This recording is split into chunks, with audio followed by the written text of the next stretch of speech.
that. And I will introduce Justin Stadel. He is, for some of you, your first point of contact in the admissions office in our student services department here at the School of Architecture. And I guess this is a good time. Oh, well, all right, sorry, I should introduce myself. I am Esther Margulies. I'm the director of the Master of Landscape Architecture and Urbanism program here at USC in the School of Architecture, and I will be your MC tonight. Justin is my collaborator, my coworker, my colleague on the staff side. And just for your future reference, when you have questions about the application process or about the program, please come to me or one of my other fellow faculty members when you have questions about curriculum, content, connecting to students, all of those things. We're really happy to help you with that. And Justin is a good source of information when it comes to the application itself, the documents that need to be provided. And he's going to spend 5 minutes after we do a presentation about our program, just on more of the mechanics and the application process. So with that, I think I'm going to share my screen and let you know that we've invited some of our key faculty here: Arusia Gabrelian, Alexander Robinson, Jessica Henson. They'll all be part of this presentation to talk to you about their role at the school and how they work with students. So with that, let me share my screen and we'll get going on this presentation.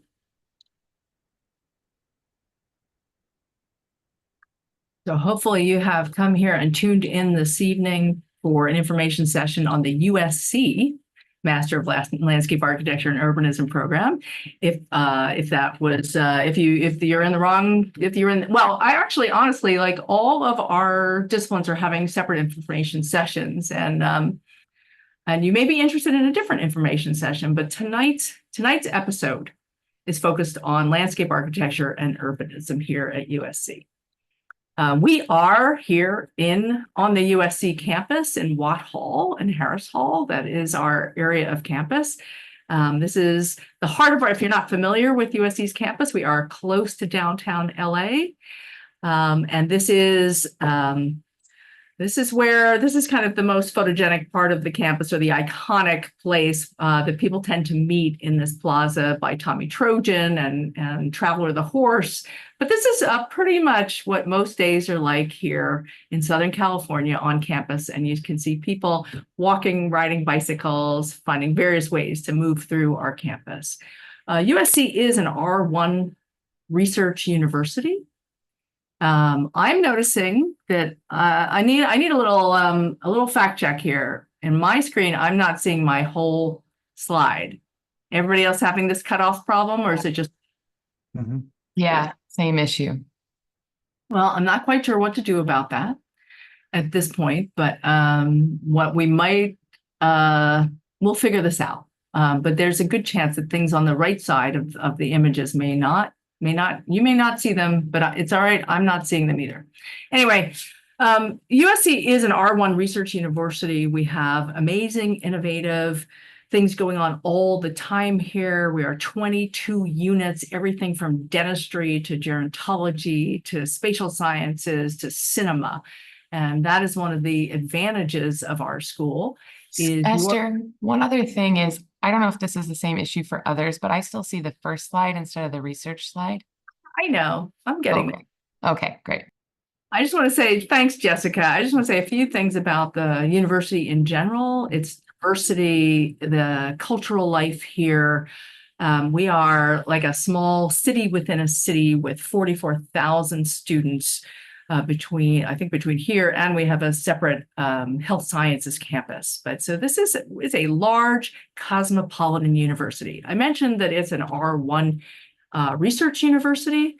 In our school, although we don't have a PhD program here, our master's students, and you'll hear about this from various faculty, are engaged in academic research. And a lot of that research is with the intention of benefiting our surrounding communities. We have lots of unique opportunities, like and centers at the university, like the USC Sea Grant Center, which is based out of the Wrigley Institute on Catalina Island. They are on the forefront of studying sea level rise and climate change. The image on the lower right is actually our library. We share it with the Roski School of Art and Design. It is in and of itself an amazing resource.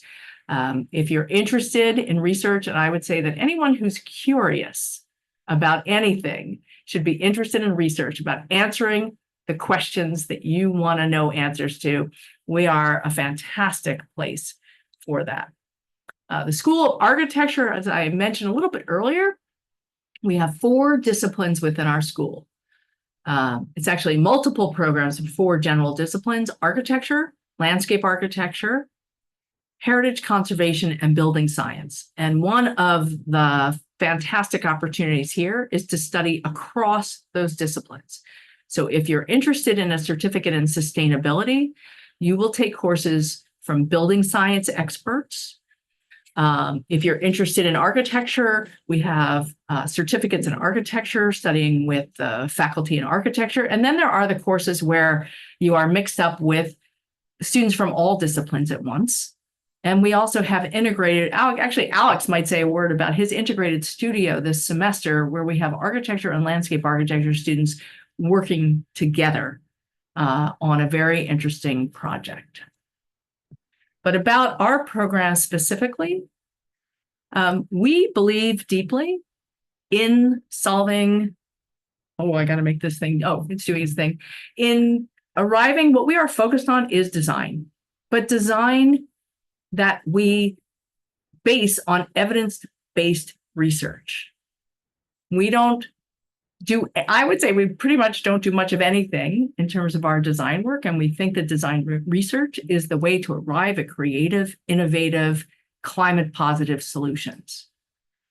So we start by going through a very deep analysis of history and culture, maybe hydrology, topography, the physical features, the social features, to understand all of those things to arrive at solutions.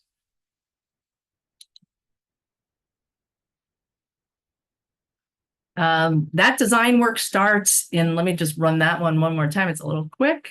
Oops.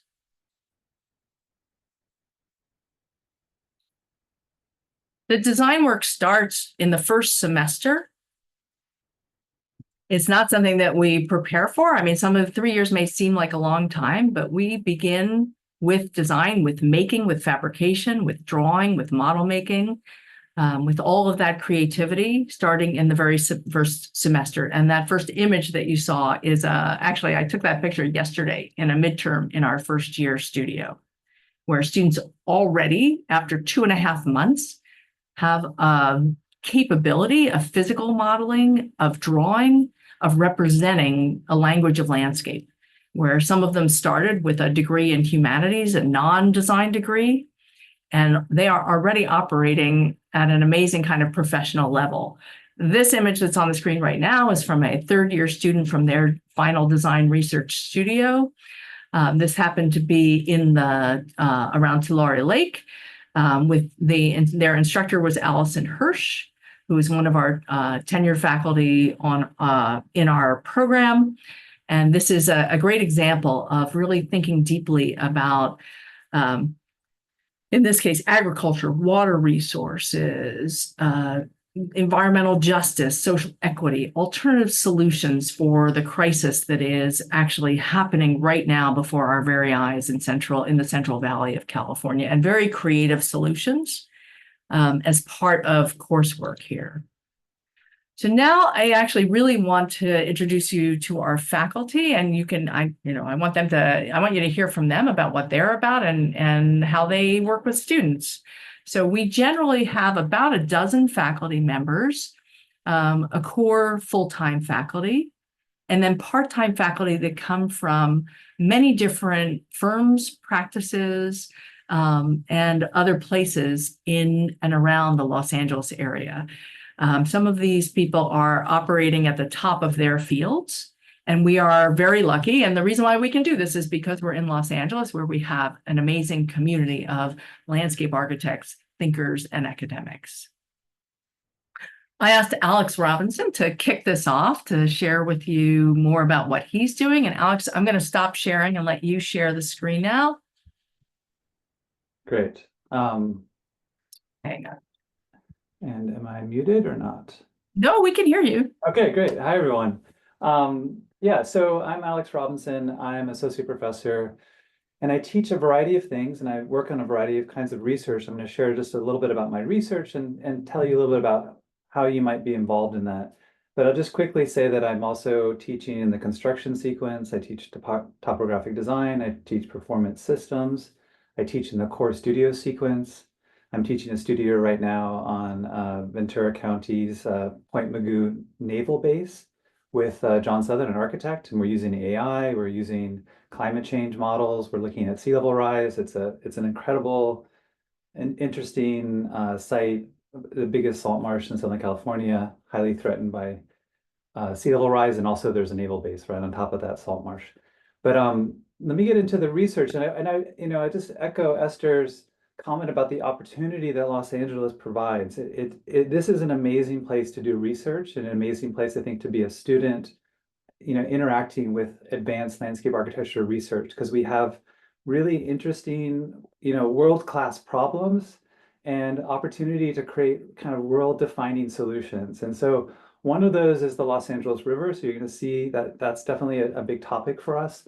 And I've been working on the Los Angeles River for a long time, and it's been an incredible opportunity to really engage in a problem very deeply and very over a long period of time and in a very meaningful way on a very consequential landscape that has implications across the entire world. We're actually having a group from Sudan and Libya come visit the lab to see what we're doing, because they're interested in how, our innovations in terms of the Nile. So this is, we're working here, but we're working globally in our way, because this is a very important precedent. But this is the Inclusive Infrastructure Design Lab. This is located in a hydraulic analysis facility right next to our subject, which is very unusual, the Los Angeles River. And this is the site that we have. This is a picture of the model. So the question that really that we've built inside this facility, and the question that we're really looking at is, can we design large-scale infrastructure in a way that really integrates engineering, landscape architecture design, and community engagement? And that's something, we've tried to design infrastructure for a long time. We still have a long way to go. So we're trying to innovate techniques and methodologies for doing that better. And we're innovating those. We're also working directly with the community that's involved. So this is a workshop we did a couple of weeks ago. And so there's a whole sort of suite of things happening at the lab. If you're in town, if you're nearby, you're welcome to visit. So just, you can look at my email. That's a better way to really get to know what we're doing. But basically, in a nutshell, we're working with arts organizations. So that's a really exciting thing that you don't see very often in this kind of research. We're also doing actual design research, where we're working with the local, state, and partners who own major parcels, and trying to figure out what we can do to really improve the ecosystem of the Los Angeles River. And we're able to model it and sort of find really technical and imaginative solutions. And that's always been the dream. That's something I've always wanted to have when I was in school, is like, can I actually design something with a technical know-how? And here we're doing it. We're also just innovating how we design. And then we also started the Los Angeles River Observatory, which is a really fantastic opportunity to get inside the river and do field work. So we need to measure what's happening in the river, in our subject, so that we can model it and we can design it better. Again, this is a big gloss over. There's a lot more to say about all this, but I'm going to leave some time for your questions later. This is an example of some work that my students did. And we have about I think 6 students working there right now in my team. And then there's a team of cinematic arts students. There's a team of engineering students. So we have a really big team. It's really fun. We have some full-time staff. And this is an example of one of the things that some landscape architecture students completely figured out, designed, and fabricated.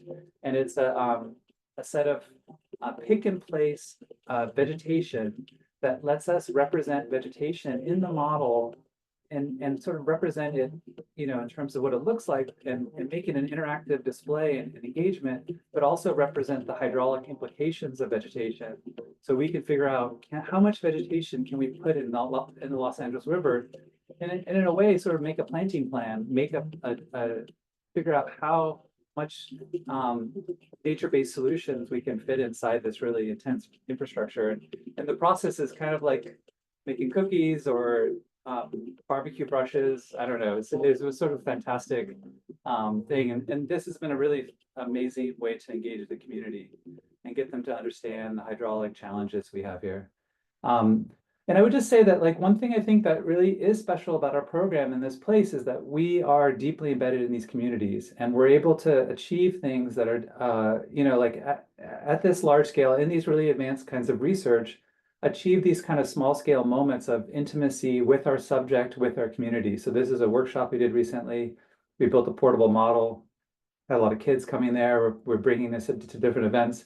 This is a student research assistant in the river right next to the lab, pulling out one of the sensors.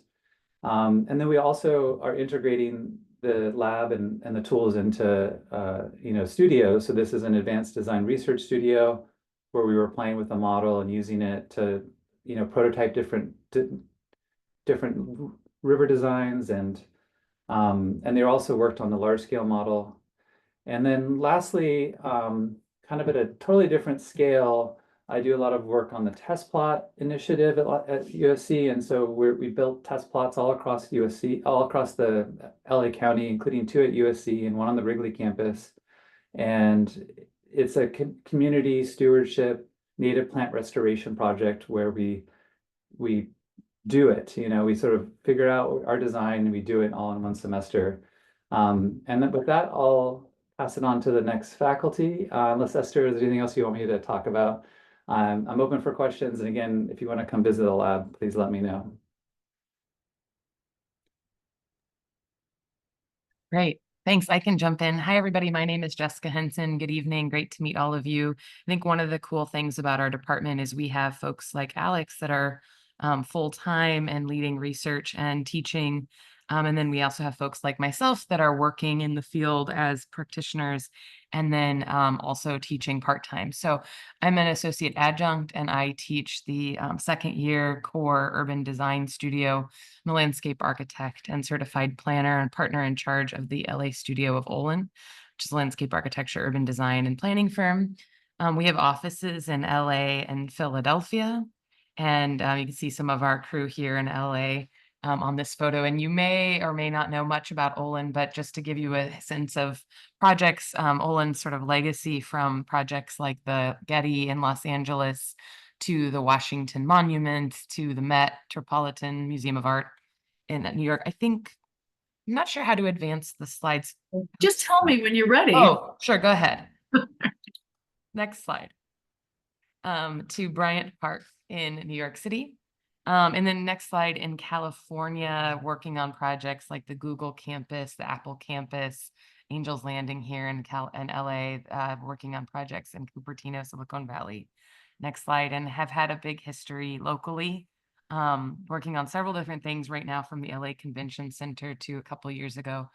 We finished the Los Angeles River master plan, which I was the project manager, co-project manager for LA County. Some other cool things that we're doing on the next slide, you'll see the Los Angeles County Museum of Art, which is currently under construction. You can see on the right side, it's starting to come together in the rendering here on the left. We've had a long history of relationship on that site and are looking forward to sort of this next expansion. And then next slide, we're also on the left here building the Colburn School of Dance expansion downtown, which has a whole series of gardens, and leading that project as well. Recently opened on the right here, the Sportsman's Lodge in the San Fernando Valley. And on the next slide, one of the big projects that I have been leading for the last couple of years with the city of Los Angeles is the reimagination of the 2,000 acres of the Sepulveda Basin, which is the largest sort of area without development along the main stem of the LA River. And we're looking at climate resilience and climate futures as we think about this. But what's really exciting about having folks that are teaching and also working and practice. For those of you that are maybe interested in practicing as a landscape architect, we're able to bring some of these real world problems and ideas into the studio as we're thinking. So a couple of years ago, I taught a studio on Sepulveda Basin. This year, teaching a studio on the Inglewood oil field. So bringing issues that cities and practitioners are grappling with into some of our curriculum and engaging with some of the cities and communities that are part of those real world efforts. And I will pass it on, I think, to Arisia. Yeah, but one sec, before you do that, Jessica, I know you're deeply connected into communities and into public agencies here, but could you say a word about your connection between our students and your office specifically about internships and careers? Oh, sure. Well, we've been fortunate through the last several years to have various interns from the USC department. Andrea, Zoe, Leslie have all interned at different times and have hired a couple of folks after graduation. So it's a very, I think both our office as well as other offices in the region think highly of the USC program. And it's a really good basis if you're interested in professional practice at a significant level working on these types of urban projects. Thanks. Okay, Ruchek, same system. When you're ready, just let me know when to advance the slide. Gotcha. Hi, everyone. It's really great to meet you. I am, let's see, trained as an architect, a landscape architect, and a media artist with an unusual kind of a practice-based PhD from the cinematic arts across campus, where I'm an affiliate faculty. So my home base is the landscape architecture and urbanism program. I do advise students in the PhD program of the media arts and practice and get a lot of students from them from that school in my classes.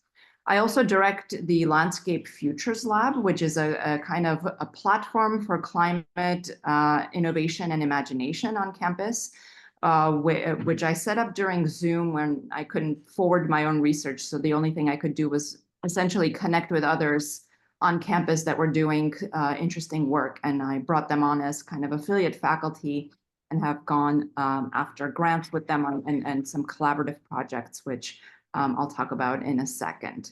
I also run a small design research practice, more speculative in its orientation, called the Foreground Design Agency, which is based here in LA. You can forward. So the courses that I teach in the program are the climate-focused studios in your second year. These are planetary in scope. There's kind of two scales that I work at, both in my creative practice as well as in my teaching simultaneously, kind of ecological scale at the kind of ecological and planetary scale. And then the other end of the spectrum where I work with biological design at the material scale and even microscopic scale. If you go back, sorry, the studios that I teach at the ecological scale work with and deal with large scale systems. So I've been teaching in this track this is my 5th year. The first year I taught it, we took on the soil systems as a kind of system to get to know and to intervene within. The second year, we focused on our ocean systems. The third year after COVID, we took on our atmospheric systems. And then we looked at food systems. Last year was waste systems, and this year is TBD. I'm not going to share yet. It's still brewing. But if you move forward. And just one more note on that. We start at the planetary scale, and then students kind of, through really research-driven efforts, land on sites that they choose that connect to the research that they've been doing with regards to that system at the planetary scale, and then have to design a site-scale intervention. At the biological scale, I teach a lot of electives in biodesign, where we work across biologic and technologic systems, where we grapple with what it means to design with other organisms, where we look at the microscopic scale and try to understand logics and see if there's anything of value that we can learn from and apply to other scales. And currently there's a course I'm teaching through this kind of elective sequence on biomaterials. So my students are inventing new recipes to create bio-based materials. We're thinking about kind of circular economies and circularity as a way forward to deal with the resource management issues with regards to the amount of waste we produce, and thinking about our materials in more ethical ways. If you move forward, the last track I teach at is the media sequence, and this is about the tools and techniques that you all will be using to describe a medium that is constantly in flux. So here, the point of departure is the fact that we've borrowed most of our tools of communication from our from the field of architecture, and yet our field is alive. It's constantly shifting, dying, being born again. And we experience landscape in movement. So here I borrow techniques from movement-based and time-based kind of practices from neighboring disciplines. And we expand the tool set that you all have with which to engage this dynamic medium. If you move forward.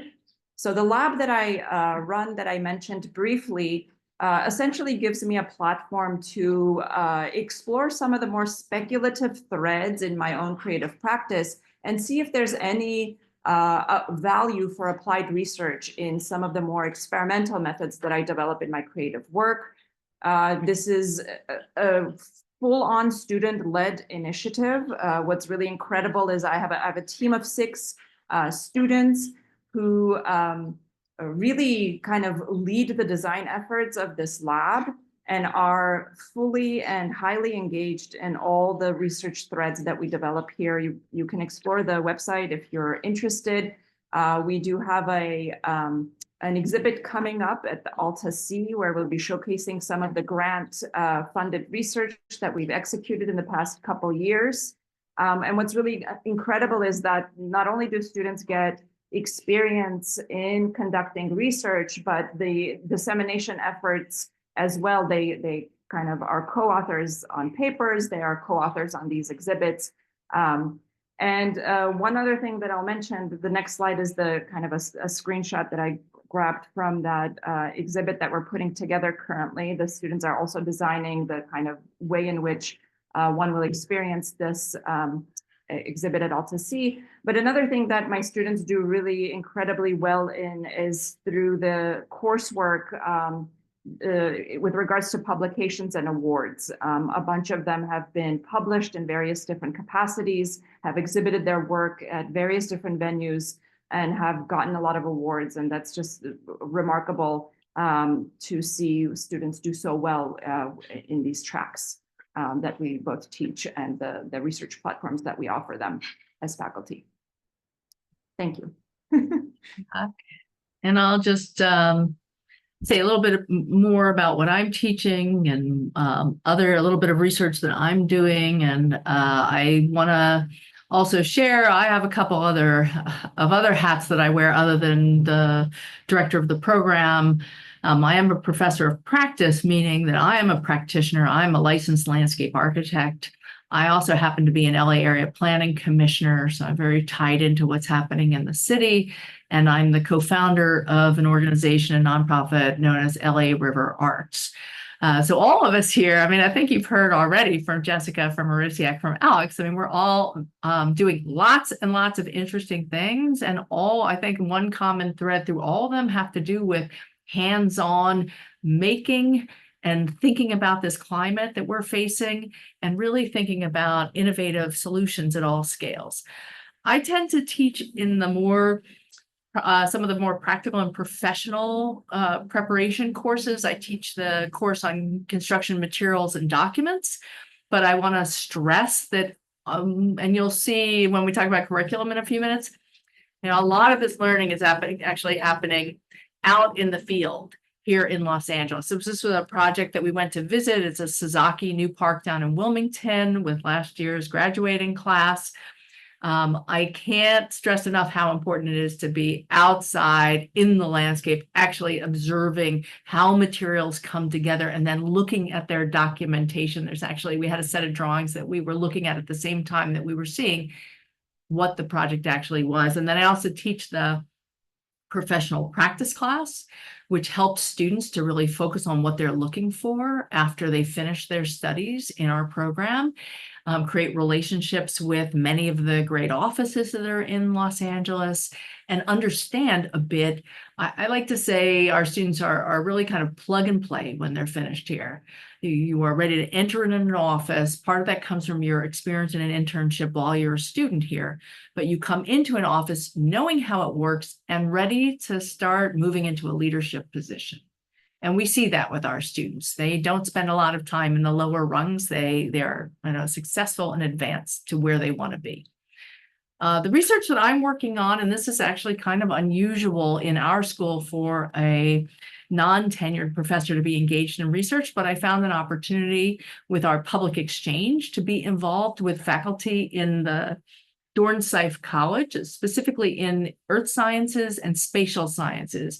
This is a project that we're partnering with the city of Los Angeles on, and it involves, our role is to be able to take this data that's being developed in relation to developing a sense of shade canopy, urban canopy equity through our GIS work that's going on in spatial sciences, and then also air quality, a big question in the profession. Nobody knows the answer to this.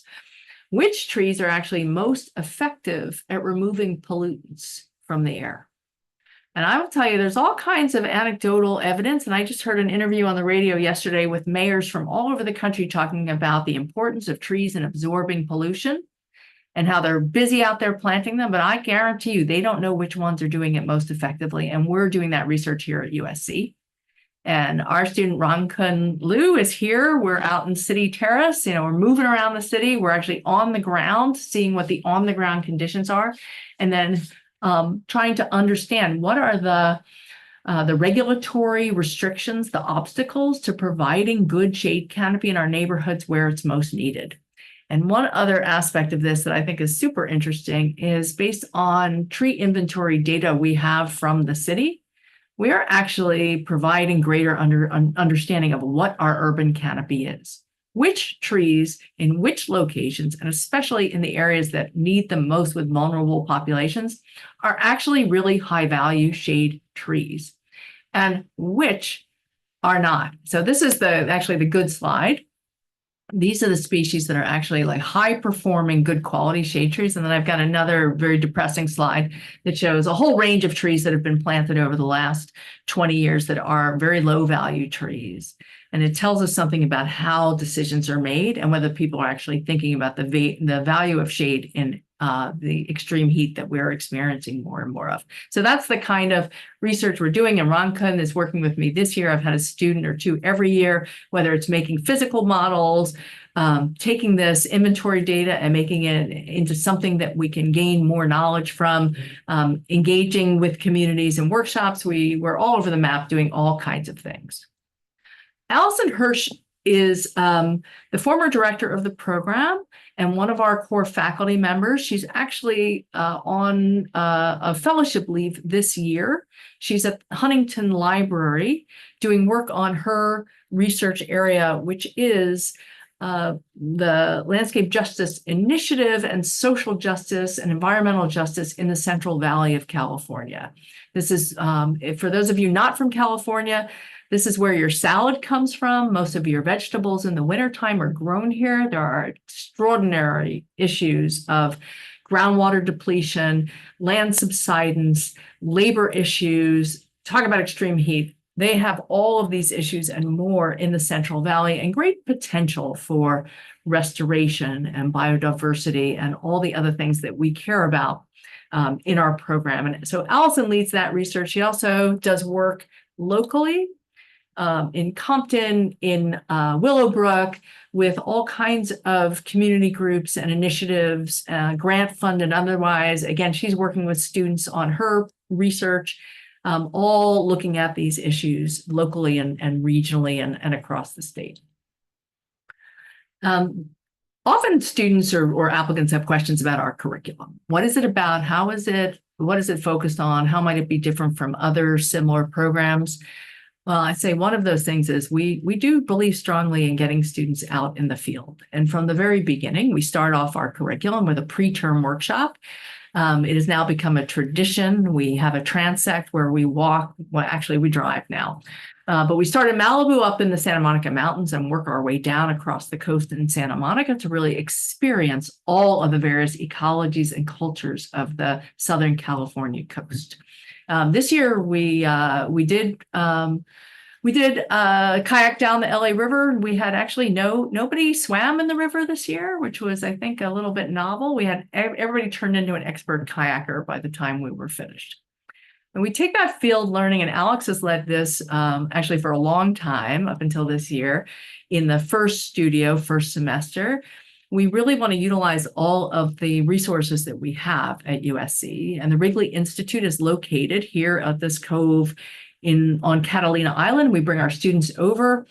This year, we were there for 3 days and 2 nights, where we observe the local ecology, learn about geology, learn about native plant species, go to a native plant nursery, really get to know a very unique and fascinating ecology and marine ecology. We did some snorkeling also in the cove this year, but it's a good chance for students to get to know each other and to learn hands-on immediately with a unique ecosystem and what this coast is about. Then we do work inside.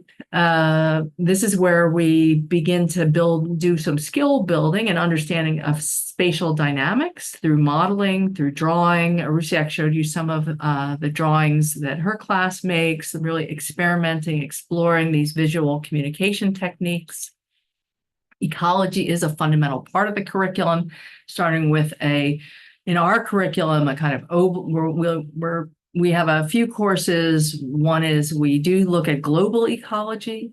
Then we look really more at the scale of plant communities here in Southern California and get to know native plants as a kind of local ecology and local ecotopes.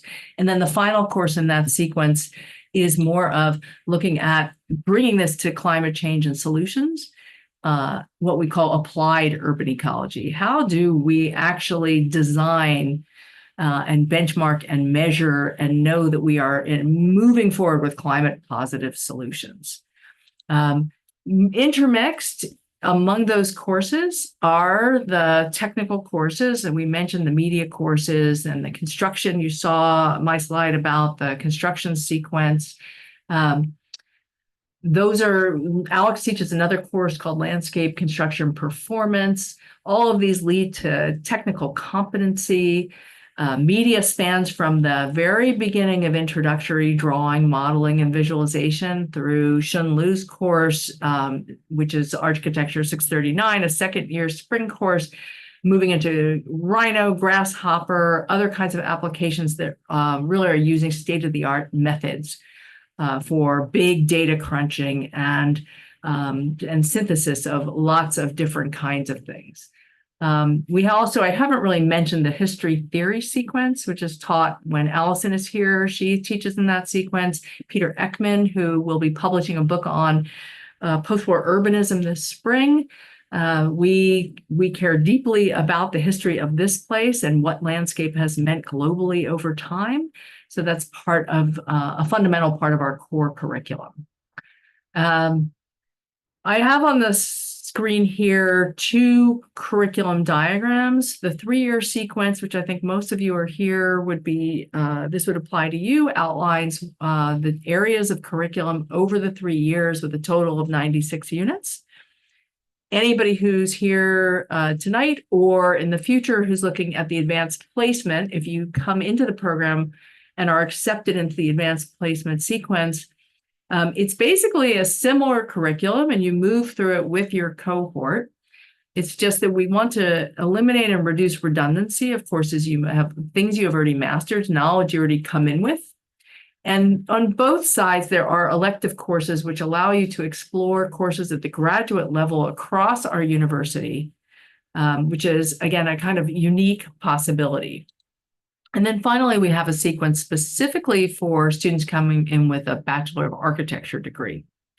And we have tailored this curriculum and sequence, knowing that there are some areas where you already come in with a lot of expertise, maybe on the technical construction document side, but less so on ecology, less so on the landscape history and theory. So we want to be sensitive and flexible and be able to accommodate students coming from all different kinds of backgrounds.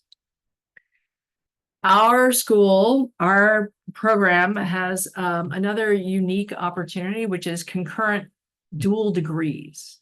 Unlike some other schools where basically if you want to pursue 2 master's degrees, you do that in sequence. We have found ways to integrate that, a Master of Landscape Architecture, Master of Urban Planning with the Price School of Planning, Policy and Planning, where within the same 3 years, you can earn both degrees. Or the Master of Heritage Conservation, Master of Landscape Architecture and Urbanism. On both of these options, you basically have the full Master of Landscape Architecture curriculum plus an add-on of this second degree.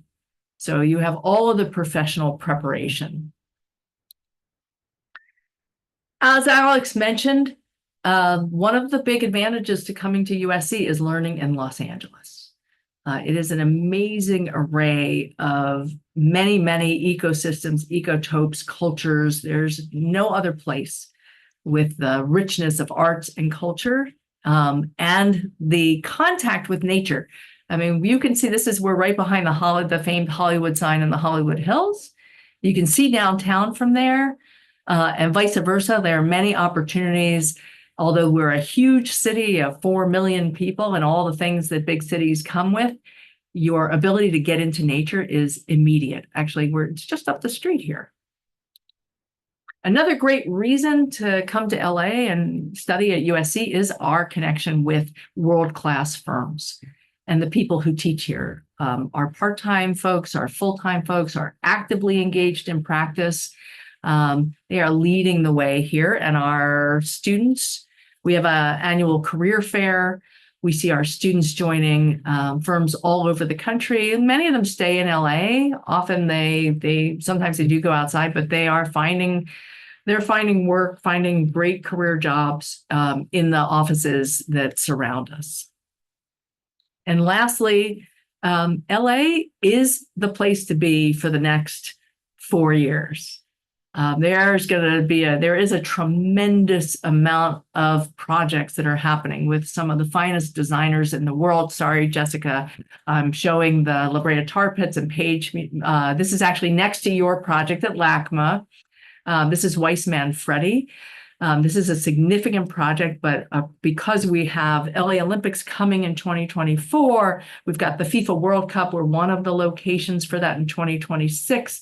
There's just, right now, we're actually in the midst of Pacific Standard Time, which is a Getty-sponsored series of arts and culture installations all over the city for this year that Arusiak is participating in. And of course, I don't think there's any other center of K-pop with more going on than Los Angeles. But that should not be the only reason why you come here. But I do want to make the point, seriously, that to be a great practitioner, to have the creative energy that you should have to address the world's problems and to really invent new things, you want to be in a place where there's a lot going on, where there are no boundaries, there are no barriers, where everybody is just as excited to be here and be doing new and creative things. And you're connected to cultures, literally, certainly to Asia and to the South, to Mexico and the Southern Hemisphere. But this is a nexus, a meeting place for everything happening all around the world. So with that, what am I gonna do? I'm gonna stop sharing. And now, Justin, you have your 5-minute mechanics, right? Yep. Thank you so much, Esther. Hi. Let me share my screen.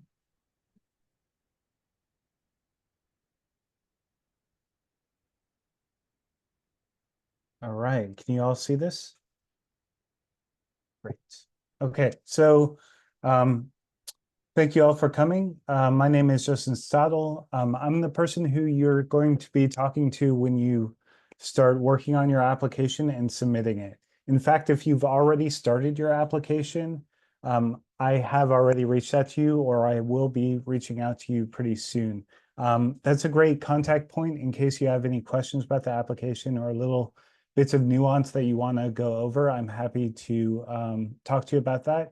And if you want to schedule a tour, as Esther is talking about getting in the environment, it's really great to experience the university itself. So you can tour our facilities, kind of walk around the studio spaces. So I highly encourage that. All right, so here are the degree programs that we offer at USC in the School of Architecture. We're talking about landscape architecture, but as you can see, there's a number of different degrees, and there's also the dual degrees and graduate certificates.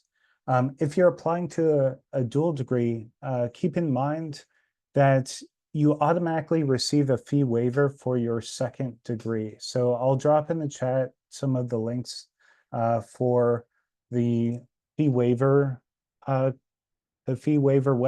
and a number of other links that are important.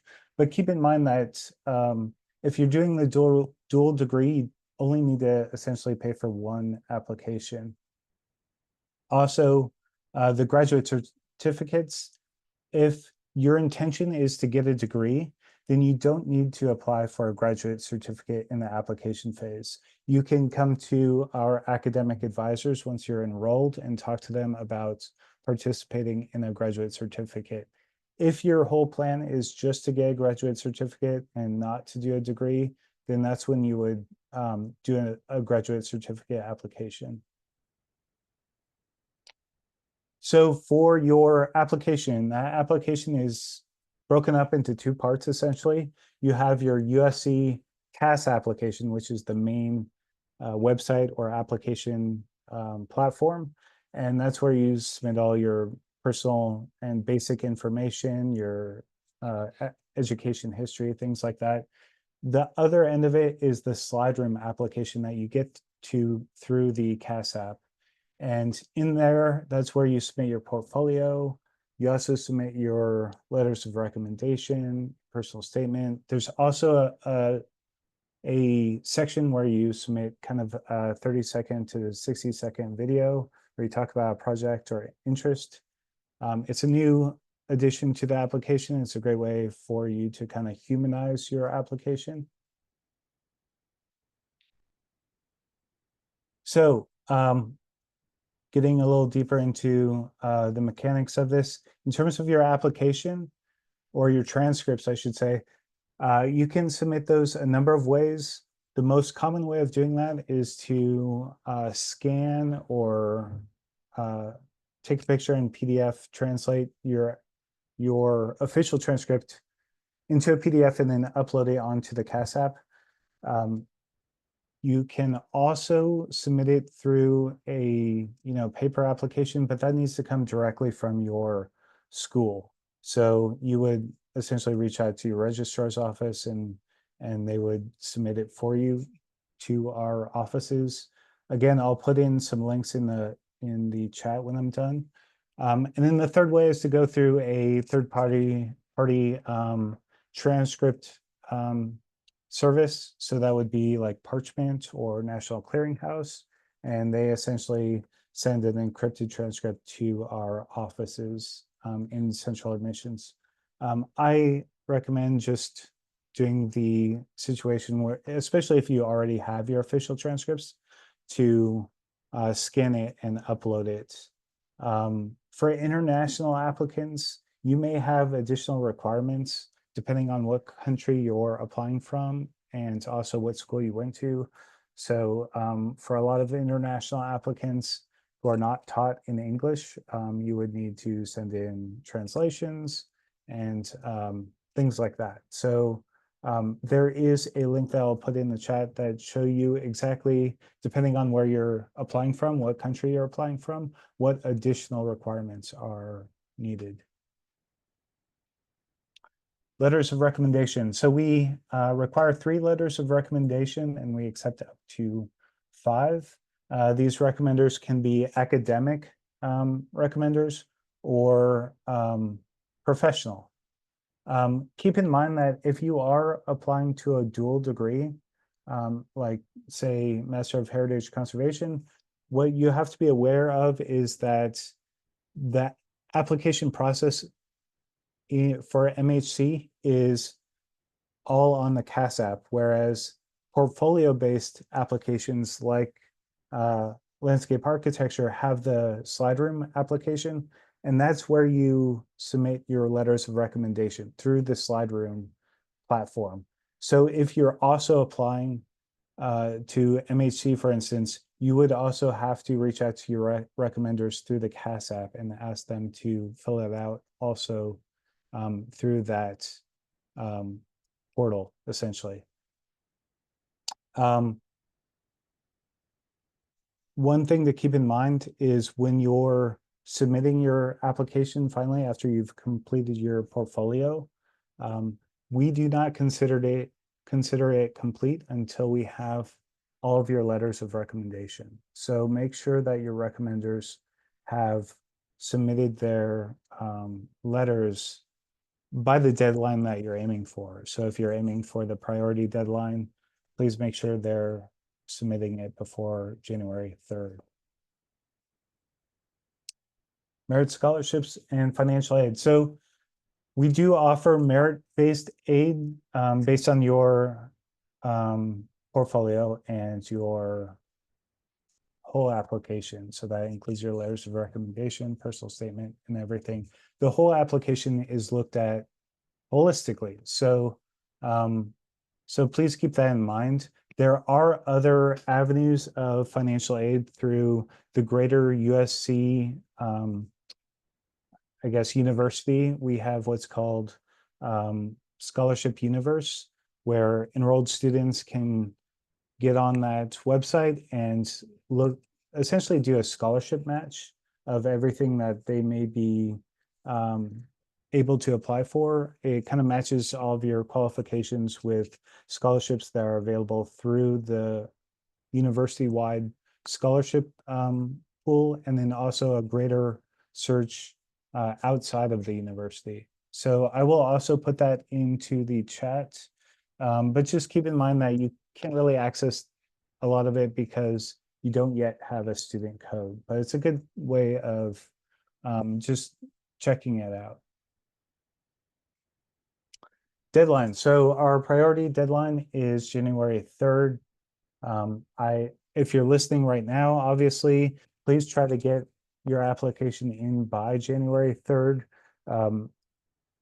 The faculty review those applications, and we tend to have a decision somewhere in late February, early March. And for everyone else, if you're applying after that deadline, please keep in mind that we have rolling admissions. So as long as there's space available, they will be reviewing applications continuously. So if the application isn't closed down, you can still submit an application.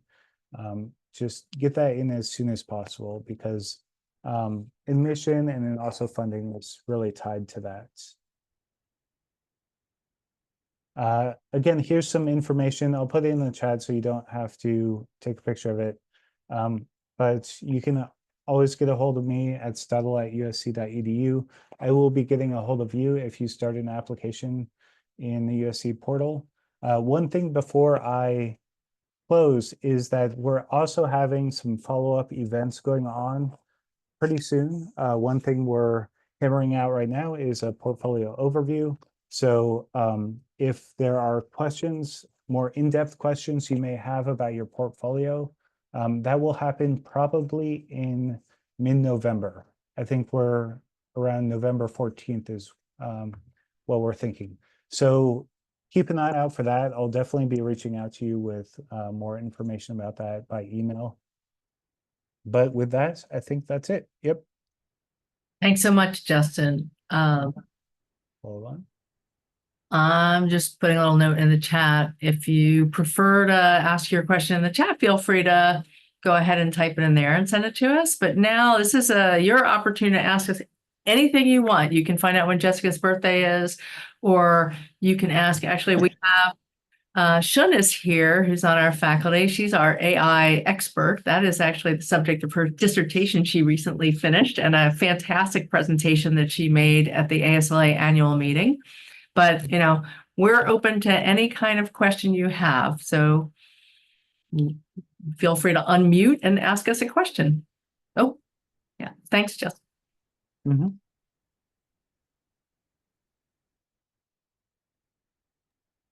Oh, I see a raised hand. Oh, we are in school. Yes, Faith, you raised your hand. Please ask us a question. Interrupt. Thank you for such an awesome presentation. I appreciate it. I was just gonna ask, I'm gonna finish this year, or next year, I guess next semester, Bachelor of Science Architecture.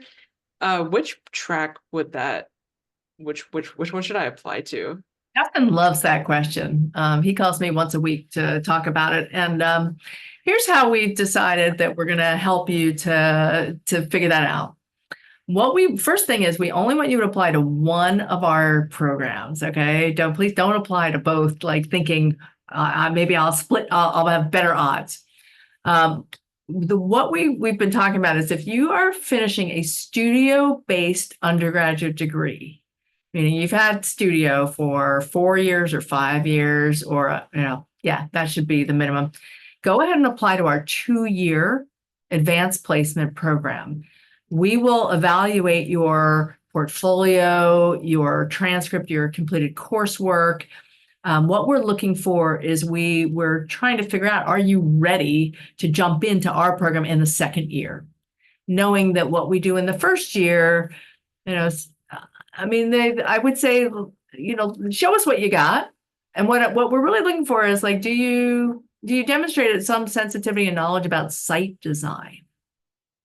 And I mentioned that we can be somewhat flexible. Our curriculum is, very deliberately tailored to take you through a sequence of coordinated courses. But especially for anybody coming in with a previous design degree, that's the first meeting we'll have after you're accepted, is which courses have you completed already? How do we make sure your experience at USC is meaningful and valuable? We want to give you as much opportunity to grow as possible. So is that clear, Faith? So, like, definitely, I think you're in the 2-year advanced placement. And if we have a question about it, we may ask you for additional portfolio material. Or the other thing is, if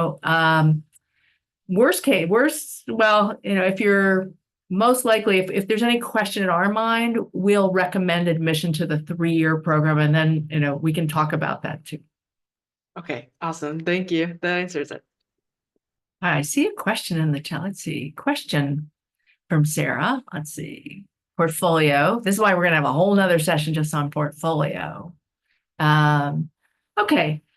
So in general, what we're looking for in a portfolio is what are your instincts? What's your experience? What have you done before in terms of composition, color, spatial design, form? Portfolio, the kind of material that we find is most valuable in a portfolio there's many different kinds of, it can be drawing, it can be graphic design, it can be, I always tell the story, we have one of our students who actually was one of the winners of a national ASLA award, which reminds me that there were some slides that I didn't talk to you about how successful our students are. So I'll just take time out here on the Q&A for a moment.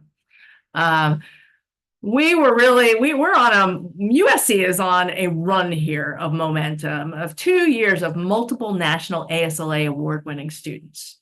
At this meeting we just attended last week, Anya Abdalian won the Excellence in Research Award, the national award. And that you might think that's like calculations, formulas, all that kind of stuff. No, this is design research. Her project was about biodesign, really, from having worked with Arusiak and Allison, her studio instructor in the 3rd year, on a circular economy of agricultural waste products in the Central Valley to create materials for wetland restoration, for biodiversity improvement. Super creative, making everything from new fabrics and textiles to building materials. That's what design research means to us. We had a group of students that won a student collaboration award for a project called 51 Miles, Walking the LA River. And we actually were very fortunate this year to have the National Olmsted Scholar named from one of our selected from our USC class, which is a $25,000 research scholarship based on a research proposal. So in terms of student success, like our students are on a run and we want to see that keep going. Student success is super important. Okay, now what was your question? Okay, portfolio. All right. One of those award-winning students, I still remember her application was entirely ceramics work. No drawings, no paintings, no photography, no graphic art, just a dozen fantastic ceramic pieces. This year we had applicants we had quite a number, I think 2, 3, 4, whose main media they worked in was weaving and textiles, embroidery. Show us your creativity. Show us, that you have some, that, you're a little bit willing to put yourself out there and take some risks and learn some new things and that you're curious. That's what the portfolio is about. I'll give you what the portfolio is not about. We are not looking to see professional drawings that show us that you can operate in practice. Not that that's not important, it is. Actually, for advanced placement applicants, showing us your professional work is important. We do want to see, we're trying to get a sense of your accomplishments, your leadership potential. We do want to see what you've been doing in the professional world if you've been out of school for a while. Does that help on the portfolio? Good. Okay. Yes, thank you so much. All right. Other questions? Hi, my name is Grace. Thank you for taking the time to meet with us today. I was just wondering what mentorship looks like as a student in the program, and if there's like opportunities to connect further with alumni while being in the program as well. Well, let's talk about before you even come here, Grace. Please, once you submit your I'm hoping this doesn't sound too scary, but once you submit your application and you show us a little bit more about you, where you're from, what your undergraduate degree is in, we will definitely offer to connect you with one of our current students to share their experiences in the application process as a student here. We like to get people talking to each other. In terms of mentorship, I guess the next thing I would say is we have a great student chapter of the American Society of Landscape Architects, and they have developed a buddy system. So coming into the program, you already have a friend group, I guess is the way to put it, and you have people who are here to support you, who have just finished or within a year or so, like they've been where you are, and they are there to help you and work with you. Right now, Paul Kim is one of our actually dual degree students who stationed himself in the studio with the first year group to be there as a resource for them. On the faculty side, that's why I really wanted to include Alex and Arusiak and Jessica here. These are your mentors. And the size of our program is smaller than some of our peer institutions. Our classes are generally in the kind of 12 to 15 student range. And, for good or bad, what that means is we know each and every one of our students. We know their strengths, we know their weaknesses, where they need to improve, what they need to work on. Your faculty members become your employers for student internships. They're also your network of connections to other people who may help to guide your career. And then one other thing that we have in terms of professional guidance is the School of Architecture has a group called the School of Architecture Guild. These are professionals across design, construction, development, and they have a mentorship program where each student is assigned to one of their members as a mentor. You go meet them in their office, you find out what their office and practice is about. They're there to connect you with alumni in their office, with other folks around. I think actually I don't really know. It's been a while since I've been a student anywhere else, but as far as I'm concerned, I think we have a really, really strong mentorship program here. Thank you.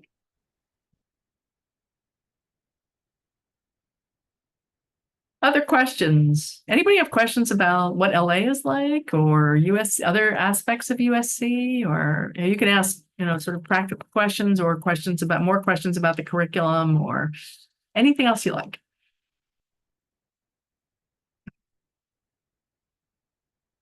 Does the graduate architecture or landscape architecture program share any facilities with undergraduates, or is there any integration in terms of the level? Good question. So we are a graduate-only program in landscape architecture, but our school, we're about 700 people altogether, with about 400, Justin might know these numbers better than I do, but 400 and change of students. Actually, the biggest group is undergraduate architecture students in either a 4 or 5 year program. And they're doing either a traditional 5-year B.ARCH or a 4-year degree, or a new degree program that we have that we just started, which is a BS in architecture and innovative technologies. So yes, and there's even the studio that Alex is teaching, this 3rd-year integrated studio. The architecture students are actually mixing 5th-year undergraduate and graduate students, MArch students. So it actually is possible in your studio that you might be in a studio with an undergraduate architecture student at one point. But the courses, like the course offerings, you can take a 400 level undergraduate course. That's the minimum for graduate level credit, or graduate courses. Greta, does that sort of is that what you were looking for? Yes, thank you. Also, I want to add on to that. We share essentially buildings with the School of Art. So we have the Roski School of Art, which occupies the 1st floor of Watt Hall, and we have a making complex there, which includes, laser labs, CNC machines, wood shop, all that stuff is available to students. And there's, on the 1st floor, you'll see like ceramic studios and sculpture studios and things like that. And just to kind of broaden that out a bit, right across the way is the Price School of Public Policy. So you have urban planning and things like that over at Price. On the other side is Viterbi School of Engineering. So that's very close by. So we have a lot of resources, I would say, very close by. Thank you. That was going to be my follow-up question. And some courses that you guys take will have students from across the university, from all different subject areas, taking them with you, the electives especially. And that's really always exciting to connect with others that are not in your program. I'm wondering, partly because we have Shun here on the call with us. Shun is really working kind of at the leading edge of AI and technology in some ways in the field. Have any of you sort of experimented with AI, with Midjourney, or any of those other things? And if you have, do you have any questions about sort of how that relates to what we do in our program? Shun, maybe do you have anything to say about how we still have a profession even with AI? Everything's going to be fine, right?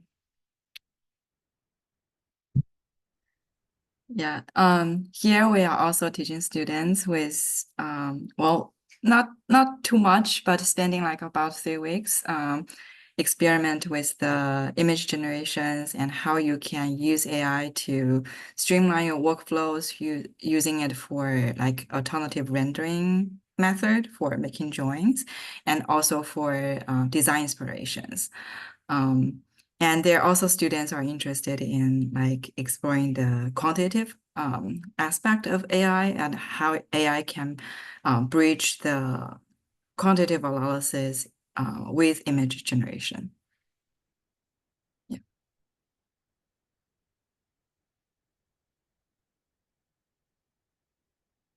I'll just add that I'm not as familiar with AI, but my co-teacher in my joint architecture, landscape architecture studio is, and so we've been taking workshops from him and learning the kind of bleeding edge of architecture, and then also starting to contribute some of our own hacks to that. So we're working on a site where we can't take any photographs, so that AI has actually helped a lot because we can generate all of the imagery pretty like photorealistic imagery, and we've been able to generate all these different no action climate scenarios very quickly, and we've also been able to just do different kinds of research that hasn't really been possible in terms of going through gigantic documents, learning and kind of processing all sorts of information about how do you do marsh migration, what are all the different plans for it, and the chat GPT, we've been using that to get into policy and just dig deeper into all sorts of subjects. So it's been enlightening to see it move beyond just the image making, but the image making is also pretty incredible. And the last thing is we've been working on creating our own large language models where we generate our own imagery, create our own sources, and sort of customize the output to our taste, to our previous inputs. So it becomes kind of like our brain that we're employing in the process.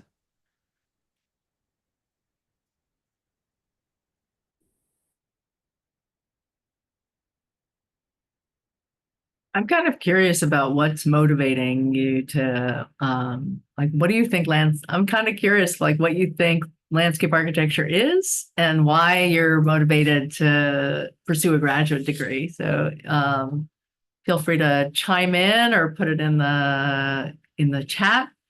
That might be one way we can think of a few other things we might help you to think about.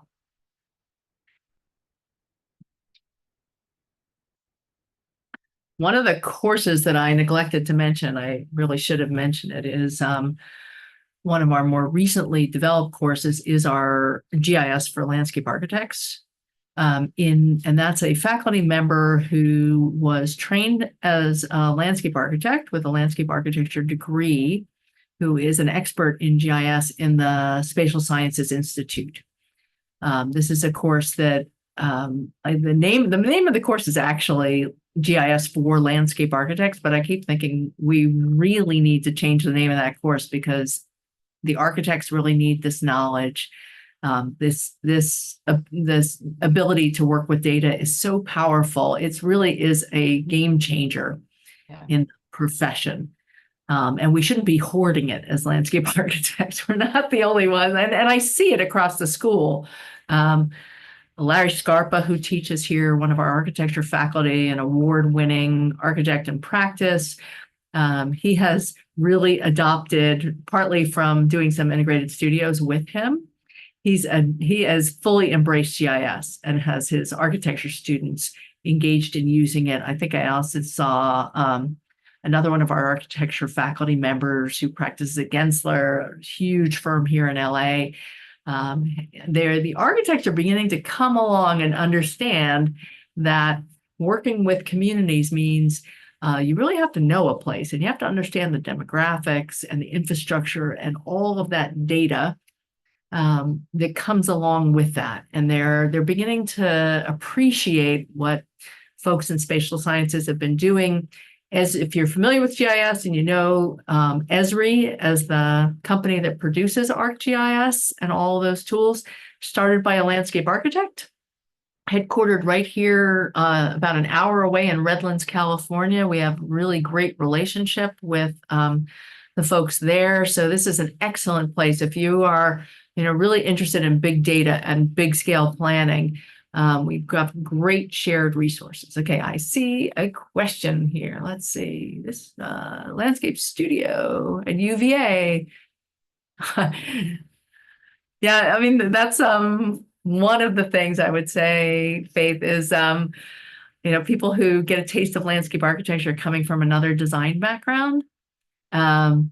I think the thing in my conversations with people, what motivates most people, and this has been going on for a long time, probably more than 25 years in my experience, is people who want to make a lasting difference, who want to work in design and really see it as something that benefits not just, themselves as themselves as a person, but their family, their community, even to the scale of the planet. And I think that's what we're all engaged in right now. I think, Jessica, like in your practice, we don't do this. It's not about self-satisfaction. There is, I mean, I have to say at the level of detailing and site design, I want to make something beautiful. But the reason why I want to do that is not for me. I want to do it so that people will enjoy it. And there's nothing that I love more than going to a project and seeing it being well loved by anybody that I never knew would be there, or just people who just happen by it, or people who know it as a destination. And I've had the great privilege of working on a few of those projects. I think, Jessica, you probably have worked on many projects like that. Yeah, I think that's well said, Esther. I think the profession is a really lovely group of people. I feel like it pulled into landscape architecture for some of the reasons that Faith has mentioned, but maybe others of you on the call or some of the other faculty shared, because there is this passion about art and science and the environment that seems to come together in a really beautiful way, seeking to really enhance life for people and wildlife and really all living things.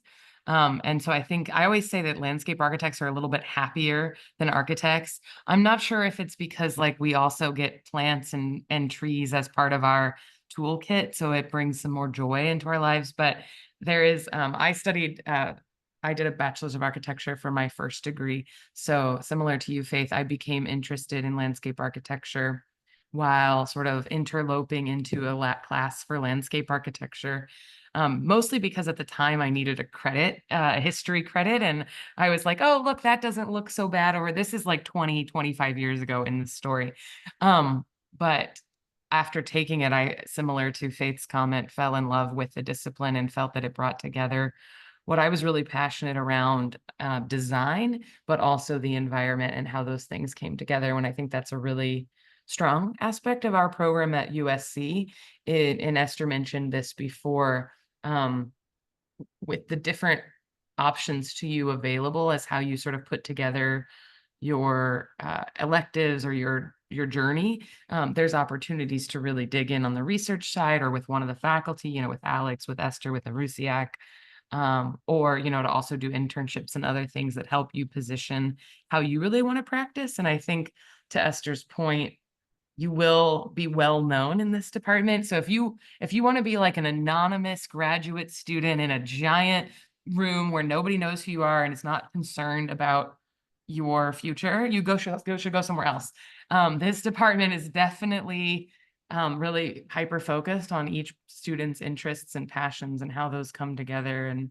And really, I think we all have this larger calling or goal that we each come with to the table. And I really liked what Esther said there about that. I think one other thing is we are very conveniently located across the street from Exposition Park, which is where the Museum of Natural History is. So this connection to the natural world is a very strong connection.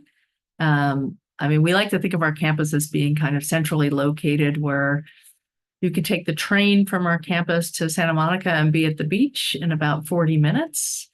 Or if you have a car or a friend with a car, you can be in the desert in about an hour and a half. Or up in the mountains when there's snow up there in 45 minutes to an hour. So there's just an incredible range of landscapes and ecologies to learn from here. And I think that's one of the things that helps me to think about, what I like to refer to as the other 99.9% of the species on this planet, is we tend sometimes to be kind of human focused. And I know my architecture friends are all human focused. They never think about those other creatures. And that's one of the things I really enjoy is knowing that I'm not working only, certainly not for myself only, for my community. for my planet, but really thinking about these priorities about biodiversity, which is one of the most interesting and most pressing concerns of the day. And one other thing that I've been thinking about, having been involved in the California state level 3030 of conservation lands on a panel there, and then also being involved on expert panels for biodiversity and urban forestry and soil and all kinds of other things in the city of LA, is we are an incredibly progressive city when it comes to sustainability and climate resilience. There are other places, like I do think about New York sometimes. I used to live on Staten Island, which was hit really hard by Superstorm Sandy. But they, it seems like on the two ends of the opposite coast, there's incredible activity and foresight and planning. But we are there's just pretty much everything about Southern California we're all gung-ho. We're all about climate adaptation and thriving in the next climate. This is not a place where you have to be concerned about or worried about, any kind of political correctness about working in that kind of environment.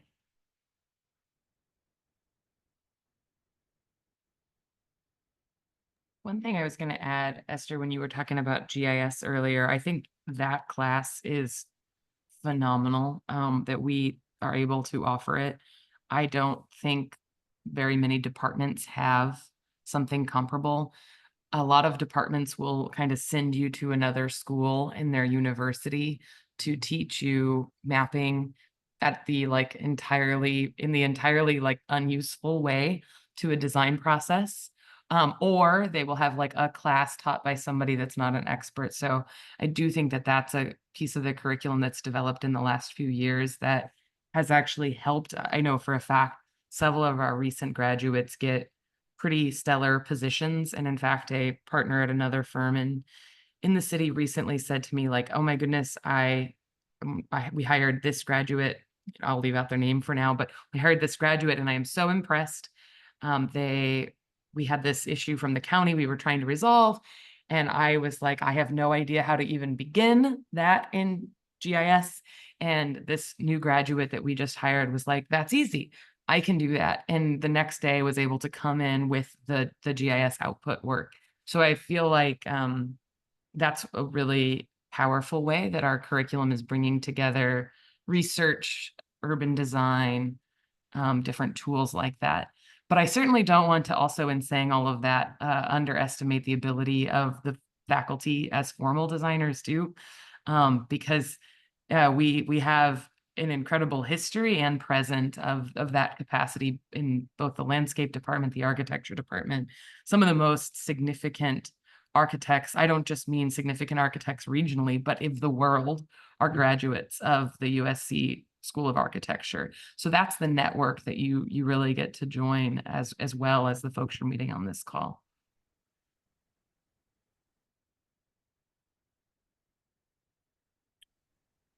I'll just jump in a little bit about Esther's point about all the nature that surrounds us and the incredible places you can visit around Los Angeles. And I think about Los Angeles as a place, it's this really powerful urban center, but if you drive outside Los Angeles, you have some of the most amazing world-class landscapes and natural spaces. You have the Channel Islands, we go to the Catalina, we have the desert, we have Death Valley, we have the High Sierras, the Eastern Sierras are really accessible here.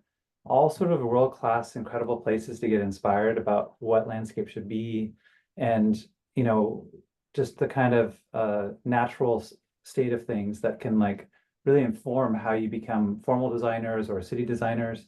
I think that there's a really powerful muse here. You also just have it in the city. You can walk up into Griffith Park and have a kind of native park, native experience in the native plants and animals up there. So that's what sustains me a lot in Los Angeles. It's just the ability to jump in a car and I'm gonna go climb a 13,000-foot mountain this weekend in the High Sierras, and it's this absolutely pristine and gorgeous space.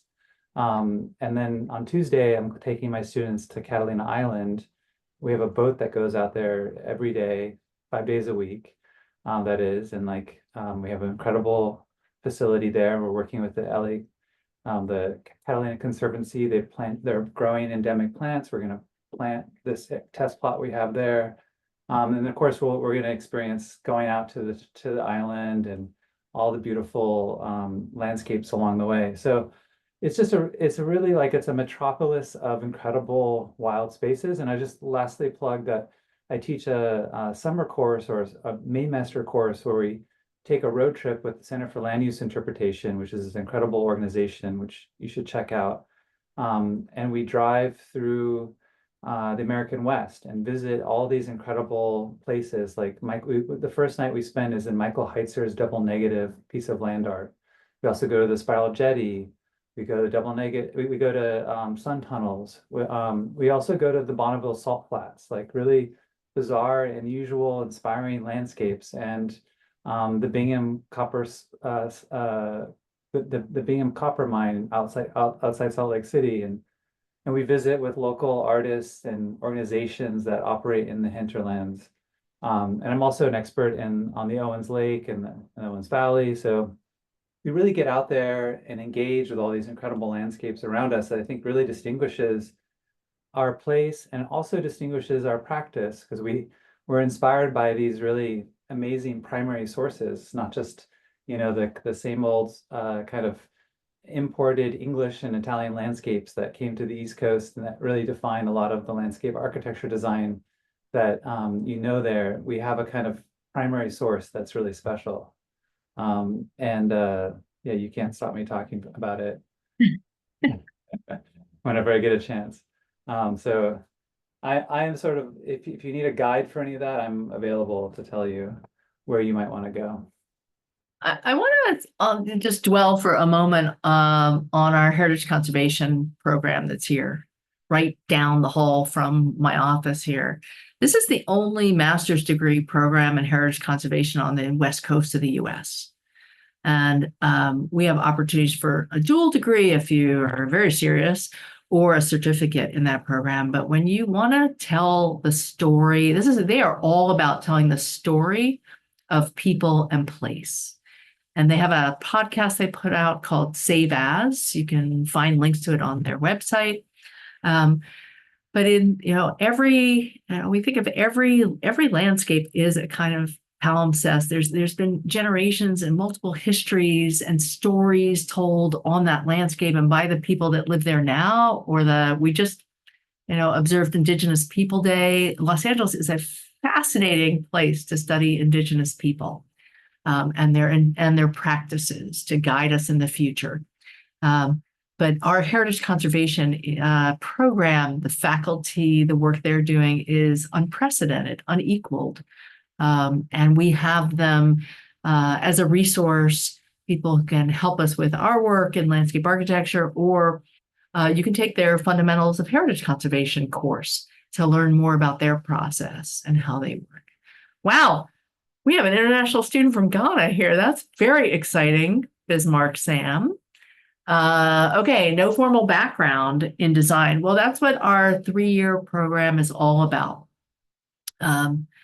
There is no requirement. The 3-year program actually assumes that, well, I shouldn't say assumes. It is created for people without any kind of art or studio art or design background.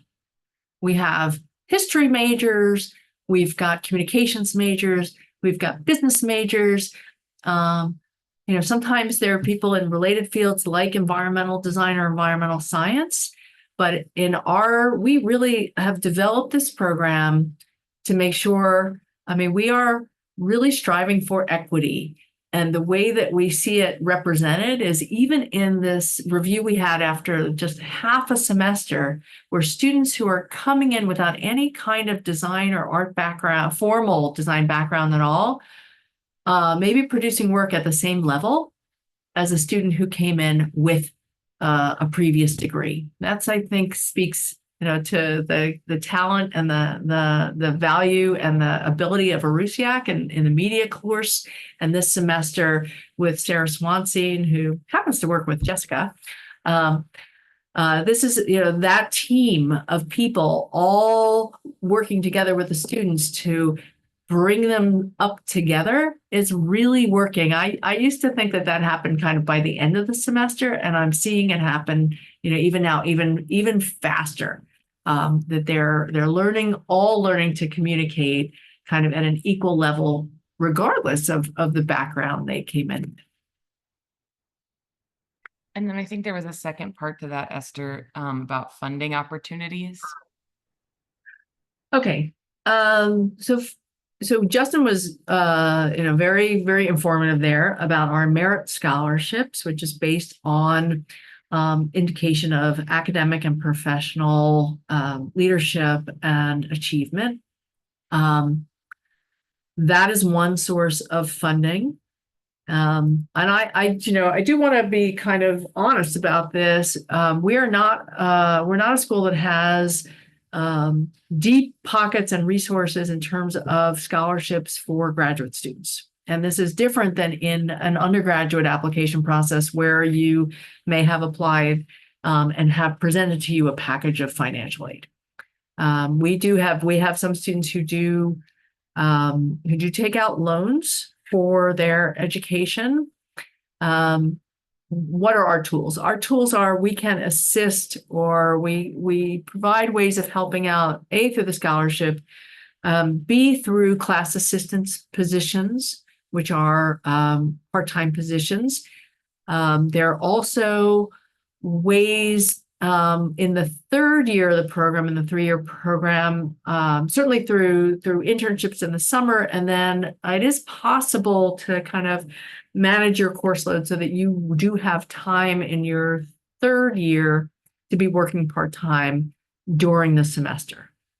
But happy to have a conversation about more in detail about financial aid resources with each of you individually if you want to have that conversation. But we do wish that we could provide more scholarship aid, but we do have limitations, to be honest. Just to add also the labs that Alex, I, and Allison run, we all employ students to work on funded research. So there's also that opportunity.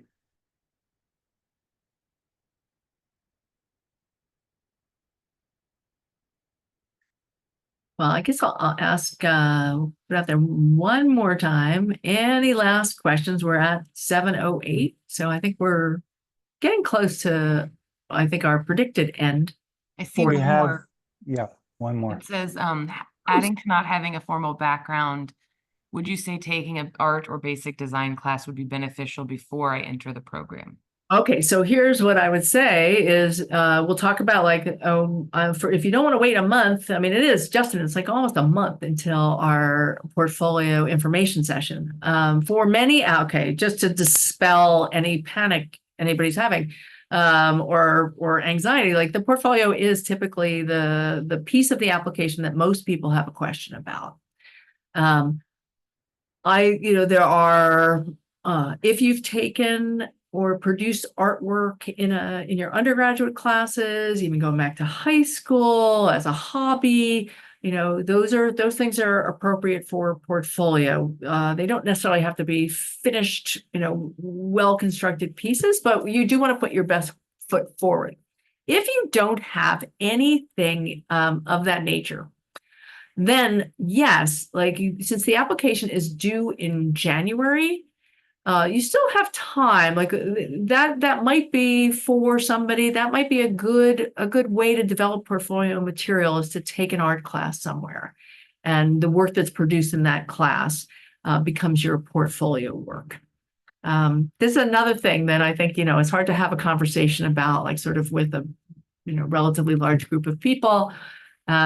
Happy to have those kinds of conversations and talk about different kinds of work that might be appropriate on the portfolio.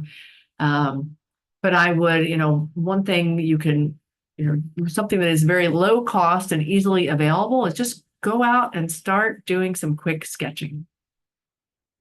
Just get out there and do it. and experiment and show us, how you're thinking about drawing and what you're seeing. Feel free to make notes.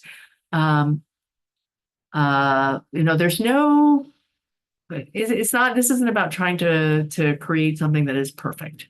We want to see how you think and draw, paint, other things. Animate. We will accept animations, video projects. One of my favorite portfolio pieces was a musical performance. Anything that demonstrates your kind of artistic inclinations is good. And one piece of that portfolio, I think you have, what is it, Justin, like 25 slides you can submit? Yep, 25 slides. And that could be where you're investigating like a project from multiple ways. So as you mentioned, Esther, we'll talk more about it in a month. But yeah, there's lots of ways of representing yourself through the portfolio platform. Obviously, that's a visual medium or a visual platform, but we can talk about it more in a month. Oh, Shun, here's one for you. Practical applications. Oh, Shun, this is such a good question. Are you coming back to talk to us? Maybe she stepped away. Well, I can tell you that this is actually what she's been teaching, is these practical applications using AI, machine learning. There's I see it as kind of, there's sort of two branches. There's the image things, and then also like really Shun talked about workflow. Well, yes, there are actually now some applications that are integrated into GIS. So there are some startups like helping you, like you can use prompts to making maps. And there are also GIS Esri itself. They have a lot of PhD working for them, a lot of research working for them. They build like the image processing models for example, how you can extract information from the aerial views, how you can extract information from the street views. All those are a great add-on to the traditional GIS, like just processing the data, like the numbers. Now we are able to process much more complex data set by using AI and machine learning. Yes, of course. Yeah, Shun, can you talk a little bit? I know in your course you've had students who are actually using those tools for trail layout or hydrology design. Can you say a little bit more about that?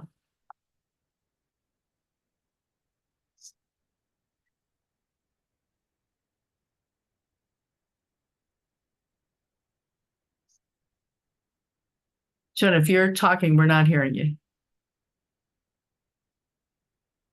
Well, we'll wait for Shun to come back. Other questions? I guess I had a question about the LA River Art what's it, organization? Like, could you talk a little bit more about that? Sure. So it's not something I actually, what do I have? I used to have something hanging in my office here, Caleb, but this is an organization that I co-founded about 10 years ago. And actually we've collaborated a little bit with Jessica and hope to do more work with Jessica on that. But it was started after really in kind of response to the city's, I was involved in the city's master plan for the LA River.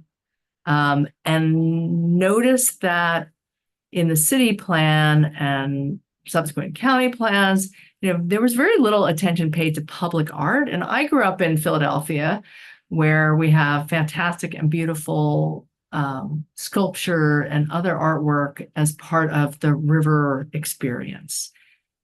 In adjacent to downtown Philadelphia. And I came to LA, and first, like everybody else who comes to LA, I had to learn that there was a river because everybody told me there were no natural water features here except for the coast. So then I did discover the river, and it is, Alex is the expert on the river, but in my experience, I've experienced it's very man-made.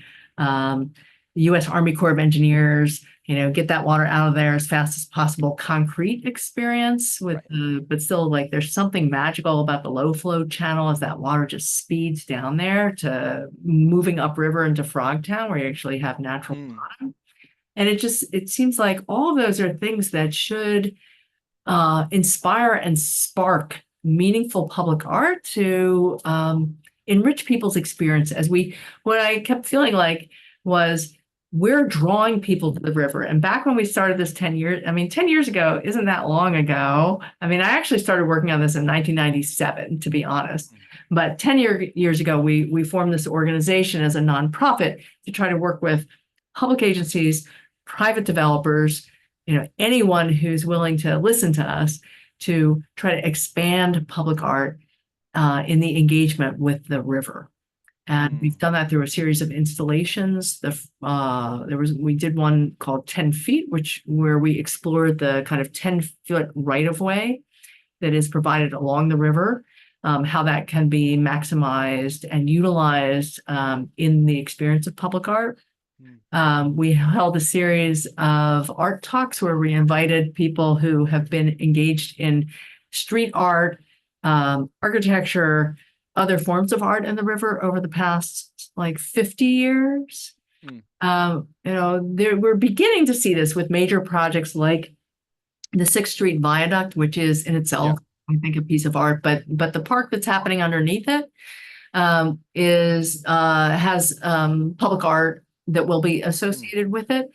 But it feels like this is, such an amazing linear network of open space that crosses, 18 cities, Jessica? All the way from 17 cities within a mile. Yeah, close. Yeah. Yeah, all the way from the San Fernando Valley and Chatsworth to Long Beach. The amazing array of cultures and people, ecologies, infrastructure, there's just so much to work with. And what we need is more public and private support to see it happen. So right now I'm the treasurer of the organization, and this is just one of the other hats I wear and things. And sometimes there's opportunities for student participation with that organization. We've had students do mapping for us, or I'm looking for volunteers for our fundraiser in November. All kinds of, that's what's interesting and great about studying in a place where lots is happening. All of the faculty members, we all have, a bucket of things that we're doing outside of school. And we want to share those things with students. That's awesome. Thank you for sharing. I see a question about deferral. Yes. It seems like it's a little early to talk about deferral, but yes, that is a possibility. Usually what happens, we had a couple students actually in this cycle who deferred. They went through the application process, were accepted, and then requested a deferral. And what that means, so what it means is you are accepted into the program, but in terms of the merit scholarships, we have a pool of scholarships that we distribute. I always say the earlier you apply, you have a better chance of competing. It's a kind of a little bit of a competitive thing, but we can evaluate you. We have the full pot available to distribute in the first cycle. So sometimes it is a good opportunity, a good practice to be there in the beginning to demonstrate your why you deserve the merit scholarship, your success. But what happens on deferral is you go back into the scholarship pool. When you receive a letter of admission, it includes the scholarship offer at the time, but that is not fixed. And I have told some applicants who have applied, especially those who were granted somewhere, towards on the upper range of the scholarship available, it's not guaranteed the next time. And you put yourself back into the pool with everybody else who applies, and the scholarship amount is reevaluated. So that's the only downside. Thank you. Alex, you've got PST too? Yeah, we just were part of a clock shop PST project, and it was we had they had an opening. We were part of it. We showed it was a picture of the portable version of my model that was in that slideshow, and an artist, Ralston Wu, made a kind of audio tour of the LA River, and you all kind of put on these silent disco headsets and walked down to the river and had this really listen to this amazing story of the river and the three watersheds. It was great. And before that, we had a little event with Ralston Wu to inspire the project. So there's lots of, I think Esther's right on, like there needs to be more art in the river, and it's just it's a very inspiring place. It sort of lies outside the boundaries of a typical park. It's not kind of formalized. It's still sort of wild culturally and ecologically, and it's really inspired a lot of different things in the city. It's inspired civil disobedience, people kind of breaking in, doing their own thing and kind of reinventing what spaces should be. It's inspired Esther to make art, this art project. It's inspires landscape architects to really rethink what nature should look like. So it's one of our important muses, and it's also a great space just to spend time in even now with all its concrete. And Jessica is debatedly the expert on the LA River too. So we've got Well, I think that's one of the cool things about our department is actually for all of you that how we're bringing together research and practice in real time is really cool. Like in our department, we have Alex leading the integrated water lab, and we also have practitioners like Esther that worked on the LA River master plan for the city, myself for the county. Like we have this spectrum that you can come and learn from. It's really exciting. Thanks, Alex.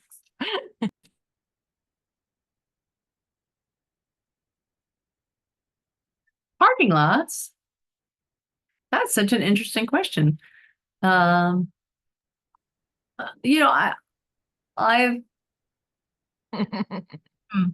trying, well, as a practitioner, I think parking lots don't have to be evil. I don't know, at some level, I think that they're, well, okay. When it comes to urban heat island and negative impacts, I do think parking lots are typically a kind of wasteful use of the land. And I do lean towards really being optimistic and thinking that we're going to be leaving our cars behind. I feel like we were on a trajectory there a few years ago about thinking about more shared resources and lots of other solutions so that we would not be occupying a good, valuable space with asphalt and striping and those things. But it is possible to at least attempt. There's a kind of moderation where you can make a sustainable parking lot. I know that, and it can contribute to biodiversity and groundwater replenishment. I guess I'll put it this way: not every parking lot is evil and the worst thing in the world. But it would be nice if I had the option of parking lot versus green, biodiverse, open space, I know which one I would choose. That's an easy choice. I hope that gets to the question. I think also to your point earlier about the Olympics being in 2028, I think the mayor was talking about a car-free Olympics, which means there's going to be a lot more consideration of mass transit and kind of pulling away from the parking lot idea. That's such a great point, Justin. In fact, there was just a federal appropriation for about $900 million. So basically $1 billion for some of the new transit expansion that's happening in LA, and a significant RFP coming out from the city with mobility hubs for the Olympics. So we did it. Esther sort of said this, LA is the place to be between now and 2028. I think it's going to be the place to get a job, between now and 2028 for people in the design professions, because the amount of things that need to get accomplished in the next 4 years is extensive. So, you know, if you're already here, grabbing an internship or something as firms are trying to get that work done is, you know, easy to plug in. I think it's a good point, Justin. And I would just add that you Yes. don't need a car as much as you might think you do in Los Angeles. I walk, I take the train. I used to bike all the time. And my car sits in my driveway a lot of the time, actually. Well, I just want to say we're not just sitting around waiting for this Olympics things to happen. We are thinking about it. This is one of the reasons why I selected Exposition Park as a site for my research seminar and studio this year. And thinking about what the legacy of the 2028 Olympics will be in Los Angeles. We actually are meeting at the library of the LA 84 Olympics Foundation in a couple weeks. To learn all about kind of the history and tradition of site planning for the Olympics. But on the Urban Trees Project, that's one of the nice things about working with the leaders in that project. We're in talks and engaging and thinking about this kind of first last mile from the transit hubs to the venues. And Ronkan has been busily mapping those the venue sites, analyzing the tree canopy coverage around them. We're working on it. We're not, sitting on the sidelines. Our students are already engaging.